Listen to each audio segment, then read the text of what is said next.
Making students aware of different intelligences, with Herbert. When it comes to human intelligence, Howard Gardner's work has very convincingly shown that intelligence is not one unitary mental capability. Humans have different strengths and weaknesses, and we have different ways of thinking and being smart. Teenagers are often rather self-conscious, and in consequence frequently develop negative beliefs about themselves, in spite of being so cool in their behavior. A student who has, for example, received a bad mark in a maths test might think that they're not very intelligent, rather than stating that they need to practice more maths, or that maths may be one of their weaker areas compared to their performance in other subjects. Getting students to explore the concept of different intelligences can be a real eye-opener for them. They may begin to see their own strengths and weaknesses in a much more realistic way, and they may begin to understand that intelligence, or intelligences rather, are not fixed at birth, and there is nothing one can do about them later on in life, but that intelligences can actually be developed. Here's an idea for a lesson with students of intermediate level upwards that aims to make them aware of the concept of multiple intelligences and also gets them to reflect on their own cognitive capabilities. Start by telling them the story of Albert Einstein, who apparently, and surprisingly to some, wasn't a brilliant student when he was young. When after he was famous, a reporter asked him when he had first had the idea behind the theory of relativity, Einstein said when he was 12. The reporter was surprised, as he'd done his homework and looked into Einstein's biography, so he knew that Einstein hadn't been a brilliant student. So Einstein explained that as a student he was constantly daydreaming. The daydream that led to the thinking that the theory of relativity is based on was to imagine that he was not sitting in class, but at the end of a light beam, riding out into cosmos. Einstein explained that he was constantly asking himself, if I was now really sitting at the end of a light beam, and I was holding a mirror in front of my face, would I see the reflection of my face in the mirror, or since I'm already riding at the speed of light and light can't overtake itself, so to speak, would I just see a black hole? This, Einstein said to the surprised reporter, is what the theory of relativity is based on. And I found it when I was 12. And when my teachers didn't think very highly of me.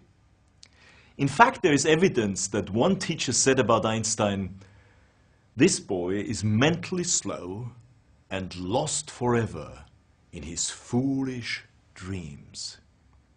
After telling the story, give your students a list of different intelligences and explain them a bit. The intrapersonal intelligence is about being self-smart. Someone who has this intelligence will be confident and happy to be on their own and to think about themselves. And they'll have a good understanding of their own emotions and motivations.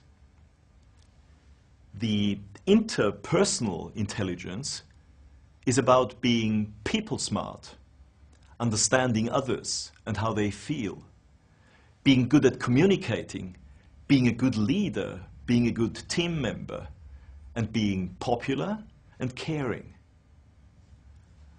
The logical mathematical intelligence is about being math smart and being logical in one's thinking.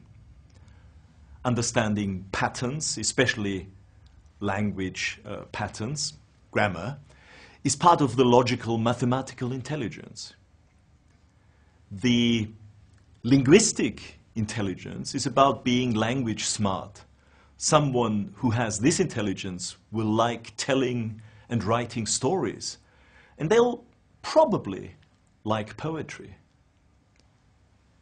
The musical intelligence is about being music smart, having a strong sense of rhythm, melody, harmony and counterpoint, gaining satisfaction from these, and finding that learning often comes easier when it's in the form of songs.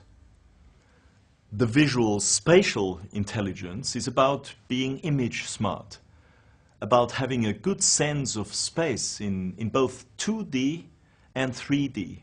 An architect and a sculptor need this intelligence, and people called dyslexic often have a visual spatial intelligence that's far superior to that of many other types of people. The kinesthetic bodily intelligence is about being body smart, being aware of how your own body relates to your surroundings, like a dancer, a gymnast, a footballer, an athlete, a sumo wrestler, a darts player, or a snooker player.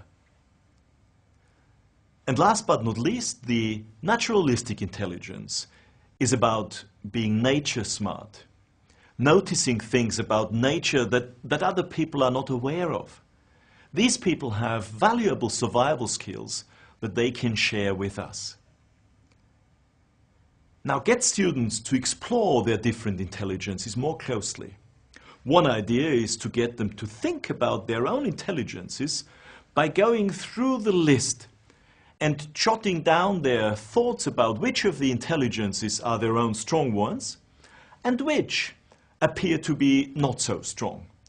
Then get them to share in groups or pairs what they've discovered about themselves.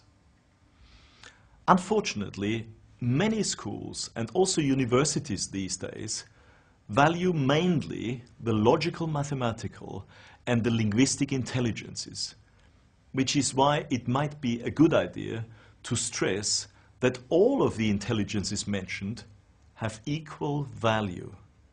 To find lots of other ideas on how you can use these concepts in your foreign language class, have a look at Multiple Intelligences in EFL by Herbert and Mario Rinvolucri. It has lots of activities that you and your students will enjoy.